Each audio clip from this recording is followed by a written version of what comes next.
역대하 29장 1절을 보게 되면 역대하 29장 1절을 보게 되면 히스기야 시대가 활짝 열렸다고 알려주고 있습니다. 실제로 히스기야는 남유다의 13번째 왕이었는데 그는 25의 나이에 왕위에 오르게 되었습니다. 그의 아버지는 아하스 왕이었는데요. 이 아하스 왕은 유다 역사에서도 아주 악한 왕으로 정평이 나 있습니다. 즉 아하스 왕은 하나님이 보시기에 정직하게 행하지 않았던 왕이었어요. 실제로 그는 바알신을 섬겼고 흰놈의 골짜기에서 아이들을 태워서 이방 우상에게 제물로 바친 악한 짓을 일삼았습니다. 분명히 하나님께서는 율법을 통해서 말씀을 통해서 인신 제사를 금하셨습니다. 근데 이걸 어겨버린 거죠. 한마디로 인신 제사를 했을 뿐만 아니라 거기에 더하여 그는 성전에 기물인 성물을 훼손했으며 심지어 성전 문을 다 닫게 해서 결국 백성들이 하나님께 나아가 제사 드리지 못하도록 막았습니다. 요새 말로 예배를 드리지 못하도록 방해해버린 거예요. 예배 해방죄죠. 하나님이 가장 극혐하는, 남은 예배를 드리고 싶은데 예배를 못 드리게 막는다. 이거 여러분 하나님이 용서하지 않는 죄거든요. 그 결과 그는 죽어서도 역대 왕들이 묻힌 묘실에 들어가지 못하게 된 거예요. 이것을 통해서 알 수 있는 것은 바로 무엇이냐면 하나님께서 유다 역사에서 그만큼 그를 지워버리고 싶었음을 알 수 있는 거죠. 히스기야는 이런 아버지 아하스를 대신해서 이제 25의 나이에 왕위에 오르게 되었어요. 자, 그런데 정말 놀랍게도 히스기야는 아버지 아하스와는 완전히 다른 길을 걷게 되었습니다. 자, 그래서 이제 역대하 29장 2절을 보게 되면 다음과 같이 성경은 히스기야를 평가해주고 있죠. 어떻게 평가를 해주고 있습니까? 우리 같이 한번 읽어봅니다. 29장 2절입니다. 시작. 히스기야가 그의 조상 다윗의 모든 행실과 같이 여호와 보시기에 정직하게 행하여. 아멘. 자, 이 구절에서 볼 수 있듯이 히스기야는 그의 아버지와는 완전히 180도 다른 신앙적 모습을 보여주었어요. 자, 그러기에 이런 생각을 해볼 수도 있는데 그것은 바로 히스기야의 이런 신앙적 모습은 과연 어디에서 나온 것일까? 어떻게 그럴 수 있는 것일까? 아버지로부터 못된 것을 배웠을 텐데 어떻게 히스기야는 신앙적 모습으로 이렇게 나라를 통치할 수 있었던 것일까? 하나님을 떠나서 살아왔던 남편, 이 남편의 모습을 옆에서 지켜봤던 아하스 왕의 아내이자 곧 히스기야의 어머니였던 아비야의 영향을 받았을 것으로 우리는 생각해 볼 수 있죠. 실제 히스기야의 어머니인 아비야는 제사장인 스가랴의 딸이었습니다. 한마디로 지금 같으면 목회자의 자녀였죠. 목사 딸이었어요. 자, 따라서 이 말은 히스기야의 어머니였던 아비야가 결과적으로 아들 히스기야의 신앙적 형성에 절대적인 영향을 끼쳤음을 알 수가 있는 거예요. 이처럼 히스기야의 신앙과 삶에 있어서 그의 어머니 역할은 정말 대단했습니다. 어머니 역할은 정말 대단한 거예요. 아버지는 비리비리 했는데 하나님을 떠나서 이렇게 원치 않은 악한 왕으로 정평이 나 있었는데 그의 아내였던 히스기야의 어머니만큼은 달랐다라는 거예요. 또 있습니다. 역대하 31장 20절을 21절을 보면 이렇게 나와 있죠. 히스기야가 온 유다에 이같이 행하되 그의 하나님 여호와 보시기에 선과 정의와 진실함으로 행하였으니 그가 행하는 모든 일 곧 하나님의 전에 수종들은 일에나 율법에나 계명에나 그의 하나님을 찾고 한 마음으로 행하여 형통하였더라. 아멘. 이 구절에서 볼 수 있듯이 히스기야는 모든 일을 하나님 보시기에도 충성스럽게 감당했습니다. 한마디로 하나님께 인정받았어요. 하나님이 인정했던 왕이었습니다. 히스기야는. 자, 그런데 32장 1절을 보면 이렇게 시작을 해주고 있죠. 32장 1절 어떻게 시작을 하고 있습니까? 이 모든 충성된 일을 한 후에. 이 구절을 잘 보시면 히스기야에게 무언가 문제가 생겼음을 짐작해 볼 수가 있죠. 따라서 히스기야가 하나님께 충성된 신앙과 삶으로 최선을 다해서 살아가고 있을 때 히스기야에게 무언가 위기가 찾아온 것입니다. 자, 그러면 히스기야는 어떤 위기를 과연 만나게 되었을까요? 어떤 위기를 과연 만나게 되었습니까? 자, 32장 1절 하반절을 보면 이렇게 나와 있어요. 아수르 왕 사네립이 유다에 들어와서 견고한 성읍들을 향하여 진을 치고 쳐서 점령하고자 한지라. 바로 아수르의 사네립 왕이 무려 18만 5천 명의 대군을 이끌고 남유다까지 점령하려고 쳐들어온 거예요. 18만 5천 명의 대군. 대단한 거 아닙니까, 여러분? 실제로 당시 아수르의 사네립 왕은 두려움을 안겨주는 존재였어요. 당시 고대 근동 사회에서. 왜냐하면 이미 수백 년 동안 이어져 온 아수르 제국으로서 북이스라엘을 이미 멸망시킨 신흥 강국의 왕이었기 때문입니다. 더욱이 고대 근동 지역을 통일시키면서 세력을 점점 확대해 나갔죠. 이 아수르 제국은요. 당시에. 따라서 유다 왕 히스기야의 입장에서도 왜 두렵지 않겠습니까? 여러분, 왜 두렵지 않을까요? 절대 강국인데. 당연히 히스기야 역시 사람이기 때문에 스스로의 힘만으로는 감히 상대할 수 없다라고 충분히 여겼을 거예요. 자, 그런데요, 정말 상식적으로 이해할 수 없는 일이 일어나게 되었습니다. 우리의 상식과는요 다른 일이 일어나게 되었어요. 자, 오늘 말씀 21절을 볼까요? 우리 한번 같이 읽어봅니다. 시작. 여호와께서 한 천사를 보내어 아수르 왕의 진영에서 모든 큰 용사와 대장과 지휘관들을 멸하신지라. 아수르 왕이 낯이 뜨거워 그의 고국으로 돌아갔더니 그의 시내 전에 들어갔을 때에 그의 몸에서 난 자들이 거기서 칼로 죽였더라. 아멘. 희한한 일이죠, 여러분. 하룻밤 사이에 이런 일이 벌어진 거예요. 자, 이 놀라운 사건에 대해서는 이사야 37장을 보면 보다 구체적으로 설명해 주고 있어요. 이사야 37장 이 부분을 보셔야 됩니다. 자, 이사야 37장 36절로 38절을 제가 읽어드릴게요. 여호와의 사자가 나가서 아수르 진중에서 18만 5천인을 쳤으므로 아침에 일찍이 일어나 본즉 시체뿐이라. 이에 아수르의 사네립 왕이 떠나 돌아가서 니느웨에 거주하더니 자기 신 니스록의 신전에서 경배할 때에 그의 아들 아드람멜렉과 사레셀이 그를 칼로 죽이고 아라라 땅으로 도망하였으므로 그의 아들 에살 핫돈이 이어 왕이 되니라. 여러분, 이날 밤 여호와의 한 천사에 의해서 아수르의 18만 5천 명의 대군이 한 번에 죽게 되었습니다. 싸워보지도 못하고 그들은 죽어버린 거예요. 하나님의 천사가 쳐버린 거예요.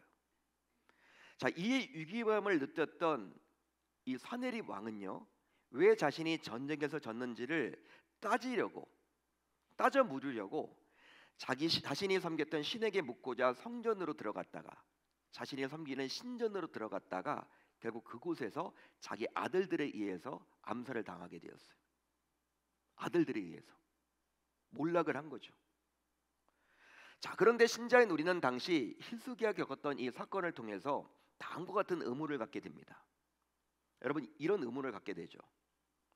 우선 하나님께서 믿음이 좋다고 칭찬했고 인정했던 히스기야와 같은 충성스러운 자에게 왜 이런 감당하기 어려운 위기가 생기게 되었던 것일까? 실제로 그의 아비였던 아하스처럼 악한 왕이 이런 위기를 당하게 된다면 이해할 수 있잖아요. 여러분, 우리가 이해할 수 있잖아요. 그는 악을 행했기 때문에 그런 벌을 받는 거구나, 이해할 수 있습니다. 그런 위기에 처했구나, 이해할 수 있습니다. 자, 그런데 히스기야는 그 누구보다도 하나님 앞에서 충성했고 정직하게 행했던, 인정받던 왕이었다라는 거예요. 자, 그러기에 그런 그가 이런 어려움을 당하게 된 것은 정말 이해하기가 힘이 듭니다. 또 있습니다. 또 하나는 무엇이냐면, 왜 하나님께서 히스기야에게 기적을 베푸사 당시 왕인 그를 괴롭혔던 적궁 18만 5천 명을 제거시켜 주셨던 것일까요? 실제 당시 히스기야는 유다 왕으로서 나라와 민족의 안위를 책임질 위치에 있다 보니 아수르의 막강한 공격은 그야말로 그를 사면초가로 내몰았죠. 그런데 병주고 약주고 식으로 어떻게 하나님께서는 하룻밤 사이에 그 많은 적군을 물리쳐 주셨던 것일까요? 따라서 이런 하나님의 모습 역시 신자인 우리의 머리로는 잘 이해하지 못합니다. 이해할 수가 없죠. 아니 18만 5천 명이 처음부터 공격하지 못하도록 하나님께서 막으셨으면 좋았을 텐데 공격을 해오도록 해놓고 여러분 약주고 병주고입니까? 이건 뭡니까 여러분? 이거 어떻게 설명을 해야 되죠? 왜 이런 일이 벌어지는 거죠? 하지만 히스기야에게 일어났던 이런 일련의 일들은요 결코 우연이 아니었습니다. 우연이 아니었어요. 따라서 오늘 성도인 우리는 히스기야에게 일어났던 일들을 통해서 깨달아야 할 것이 분명히 있음을 기억할 수 있어야 할 줄로 믿습니다. 믿습니다. 그렇습니다. 실제 우리가 분명히 기억해야 할 것이 있는데 그것은 바로 하나님의 백성이요 하나님의 자녀에게도 위기는 찾아온다라는 거예요. 예수 믿으면 하나님의 자녀가 되면 이 땅에서 위기가 없으면 좋을 텐데 위기가 찾아옵니다. 동일해요. 예수 믿기 이전에도 위기가 왔다면 예수 믿으면 위기 같은 게 안 오면 좋을 텐데 여전히 위기가 찾아온다라는 것이죠.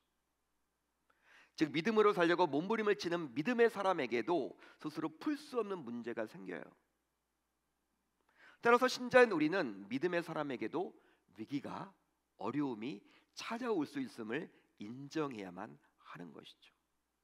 이걸 여러분 인정하는 게 중요해요. 그러기에 신자인 우리는 어떤 위기를 만났을 때 이 위기를 어떻게 대처하면 좋을지 성경적인 해결책을 가지고 있어야만 하겠습니다. 할렐루야. 할렐루야. 그런즉 이제 우리 모두 감당하기 힘든 위기를 만났을 때 무조건 모면하려고만 해서는 아니 되고 위기를 만났을 때 이 위기를 극복하려는 신앙인의 모습을 반드시 가져야 할 줄로 믿습니다. 믿습니다. 하나님 저에게 이런 어려움 생기지 않도록 해달라고 기도하지 마시고요. 그런 기도 응답이 없어요. 저에게는 그냥 형통의 길로만 만사 형통 어떤 위기가 나에게 생기지 않았으면 좋겠다. 여러분 그런 기도는요 응답이 없습니다. 위기를 만났을 때 어려움을 만났을 때 어떻게 성경적인 지혜로 잘 이겨내고 헤쳐나갈 수 있을지 그것을 위해서 기도하실 수 있기를 바랍니다. 따라서 하나님께서 믿는 자들에게 허용하시는 위기, 하나님께서 믿는 자들에게 허용하시는 이런 위기는 신자인 우리를 힘들게 하려는 것이 아니라 우리에게 복 주시려는 하나님의 섭리 속에서 일어난 하나님의 특별한 계획입니다. 할렐루야. 할렐루야. 특별한 계획이라는 거예요. 그러기에 신자인 우리는 이런 사실을 놓쳐서는 아니 될 줄로 믿습니다. 믿습니다.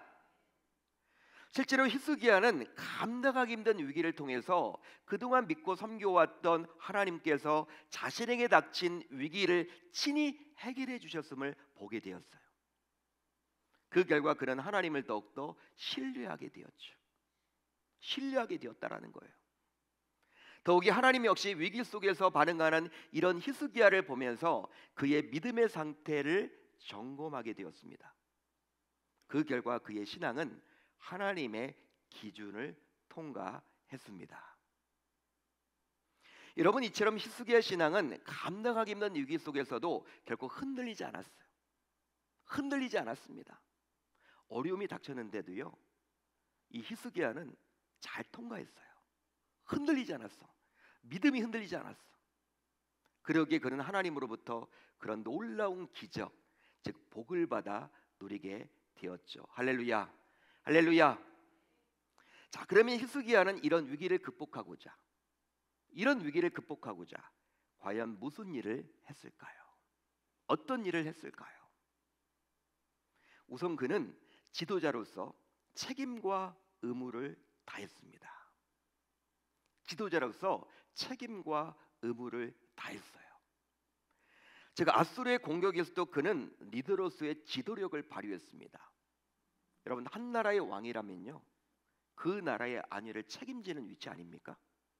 그는 도망치지 않았어요. 끝까지 책임지려고 했습니다. 그러기에 그는 하나님의 도우심도 믿었지만 스스로 해야 할 일만큼은 찾아서 철저하게 준비했죠. 그랬기에 그는 우선 적군들이 물을 마시지 못하도록 하고자 외부의 물이 수로를 통해서 예루살렘 성 안으로 모두 끌어오도록 했습니다. 여러분, 이것도 지혜로운 거예요. 적군들이 물 자체를 마시지 못하도록 하고자 외부에 있는 이런 시냇 물들을요, 다 예루살렘 성 안으로 끌어오는 작업을 했어요. 당시 히스기야 판 지하 수로는요, S자 모양이었는데 높이는 평균 2m, 폭은 평균 80cm, 총 길이는 약 570m나 되었다고 합니다. 당시로서는 대단한 공사를 할 수 있죠. 요즘 같으면 뭐 쉽게 하겠지만 당시로서는요, 대단한 공사였어요. 또 성벽을 보수하고 병기와 방패를 많이 준비해서 국방력을 나름 강화시켰습니다. 한마디로 히스기야는 기도만 했던 사람이 아니었어요. 자기가 할 건 열심히 했습니다. 심지어 지휘관들을 체계적으로 배치해서 백성들을 돌보게 되었죠. 그리함으로 무작정 손을 놓고 믿음으로만 하나님께 매달린 것이 아니라 히스기야는 자신과 백성들이 할 수 있는 모든 것을 차질 없이 준비했다라는 거예요. 이것은 곧 히스기야의 리더십이라고 감히 말할 수 있는 것입니다. 또 있습니다. 다음으로 그는 믿음의 말로 위로하고 격려했습니다. 믿음의 말로 위로하고 격려했어요. 그는 믿음의 사람답게 위기 속에서 자칫 두려워하며 흔들리기 쉬운 백성들을 믿음의 말로 위로하고 격려했어요. 자, 오늘 말씀 8절을 보면 당시 히스기야가 백성들에게 내뱉었던 믿음의 말이 나오고 이 말을 들었던 백성들의 반응이 나오는데요.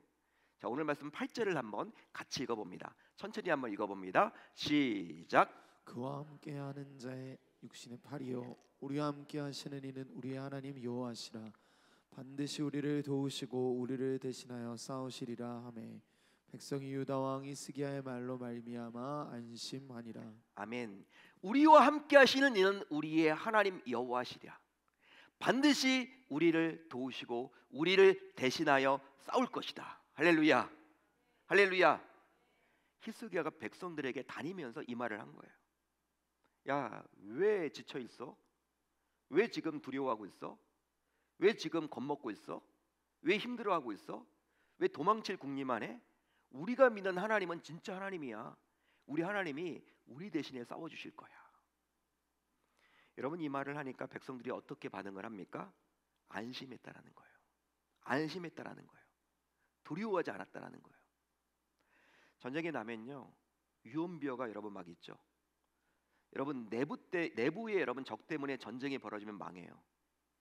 응? 내부가 혼란스러워. 진짜 여러분 쳐들어오지도 않는데 막 유언비가 여러분 이미 난무해. 그런 상황 속에서 그런 유언비어를 들으면요, 사람들이 다 두려워해요.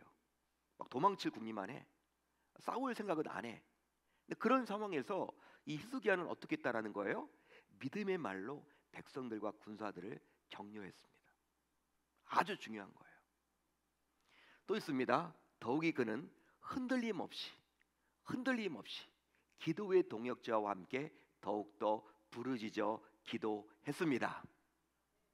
자, 오늘 말씀 20절을 보면 이렇게 나와 있죠. 히스기야 왕이 아모스의 아들 선지자 이사야와 더불어 하늘을 향하여 부르짖어 기도하였더니. 아우, 멋지지 않습니까? 이사야 선지자와 함께, 이사야서를 기록한 이사야 선지자와 함께 하늘을 향해서 부르짖고 기도했다라는 거예요. 멋진 모습이죠.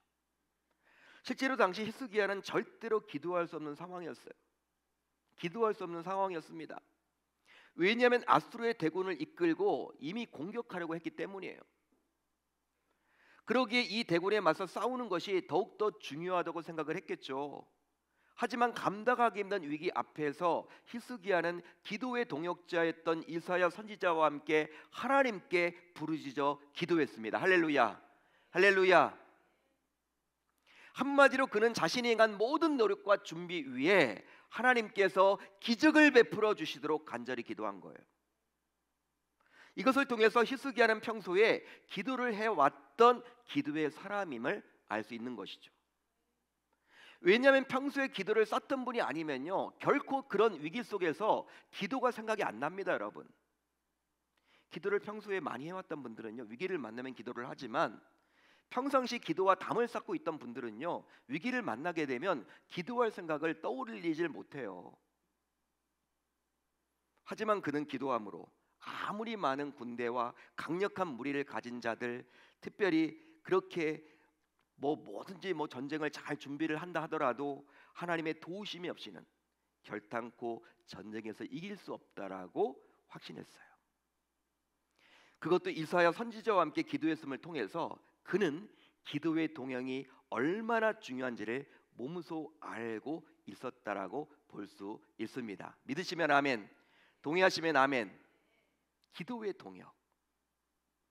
결국 위기를 극복하기 위한 히스기야의 이런 모습을 보시고, 위기를 극복하려고 하는 히스기야의 이런 모습을 보시고 하나님께서는 정말 놀라운 기적을 베풀어 주사 히스기야가 위기를 극복했을 뿐만 아니라 히스기야를 친히 높여 주셨습니다. 할렐루야.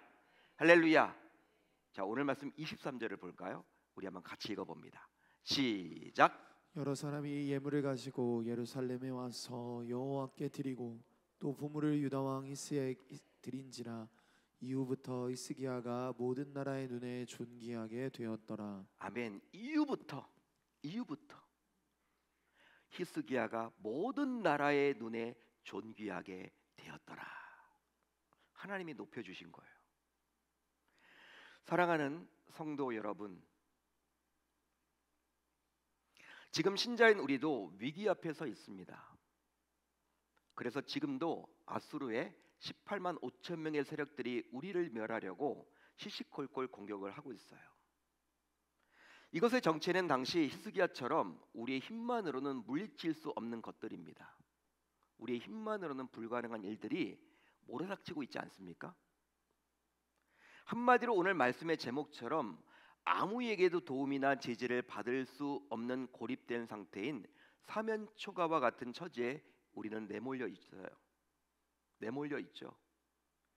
즉 각종 질병일 수도 있고 경제적인 어려움일 수도 있고 자녀의 문제일 수도 있고 앞날에 대한 두려움일 수도 있고 영적 낙심일 수도 있고 결국 이런저런 문제로 인해서 우리는 근심하고 두려움에 떨고 있어요. 그게 바로 저와 여러분들의 모습 아닌가요?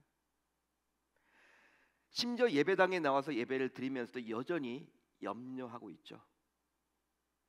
자, 그렇다면 지금 나를 흔드는 정체는 과연 무엇입니까? 나를 흔드는 정체는 과연 뭐예요? 외부적 요인입니까? 그게 아니면 내부적 요인입니까? 더욱이 작금의 현실 앞에서 스스로 흔들리고 있음을 어떻게 알 수 있습니까? 여러분, 만약 자기가 있어야 할 자리를 떠났다면 흔들리는 사람으로 볼 수 있습니다. 또 주변 누군가의 걱정과 근심의 대상이 되었다면 역시 흔들리는 사람이라고 말할 수 있겠죠. 그런데 지금 우리에게 중요한 것이 있다면 그것은 바로 하나님의 절대적인 도우심입니다. 믿으시면 아멘, 동의하시면 아멘. 우리에게 필요한 것이 있다면, 작금의 현실 속에서 우리에게 필요한 것이 있다면 하나님의 절대적인 도우심이에요. 즉 위기 극복은 하나님의 도우심이 없이는 결코 해결할 수가 없죠. 실제로 하나님께서 도와주지 않는데 피조물인 우리가 과연 무엇을 할 수 있단 말입니까? 따라서 지금은 바로 하나님의 도우심을 받아야 할 때입니다. 할렐루야. 할렐루야. 그러기에 이제 우리 모두 다음과 같이 다짐하고 결단을 해 봅시다. 다짐하고 결단을 해 봅시다.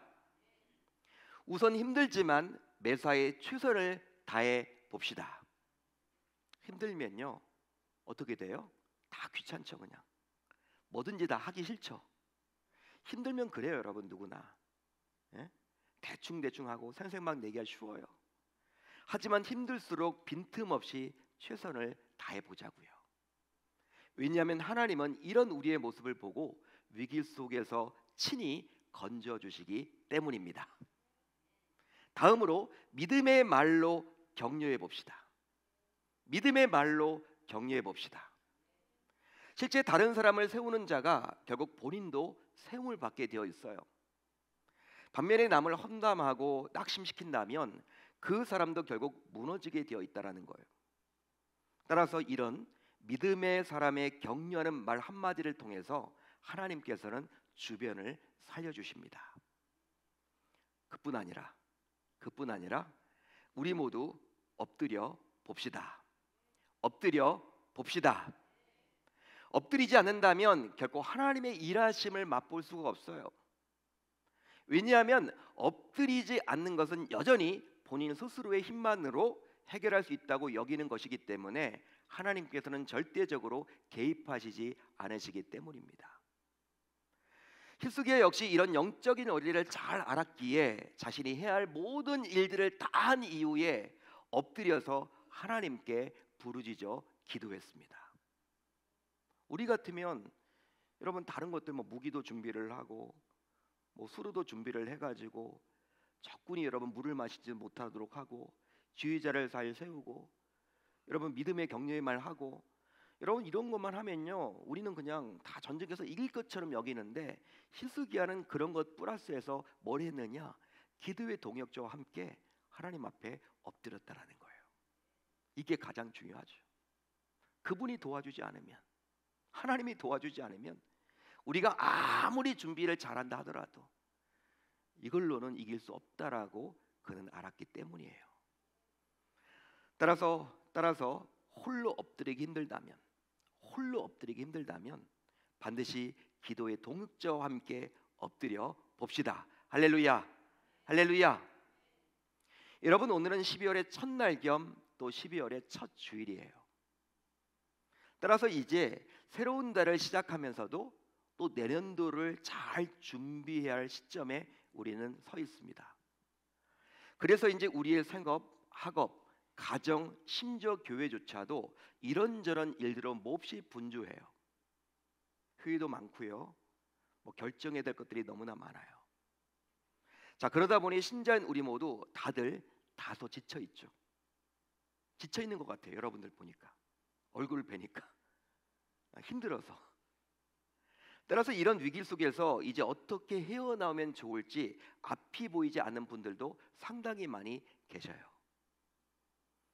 어쩌면 이 말씀을 들으면서도 목사님께서 오늘 내 이야기를 하시네. 내가 지금 사면초가인데 이렇게 여러분 한숨을 내쉬는 분들이 계실지도 모르겠습니다.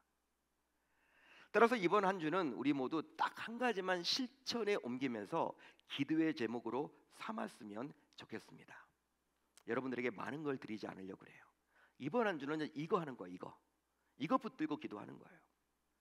그것은 바로 무엇이냐면 오늘 말씀 8절에서 볼 수 있었던 히스기야가 했던 격려의 말 한마디, 위로의 말 한마디, 믿음의 말 한마디를 우리 역시 내 주변에 지쳐있는 자들에게 꼭 해볼 수 있기를 바랍니다.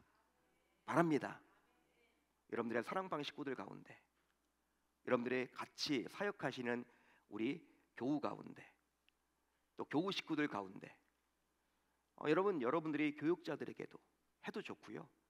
여러분들이 또 다른 누군가에게 이야기를 해도 좋아요.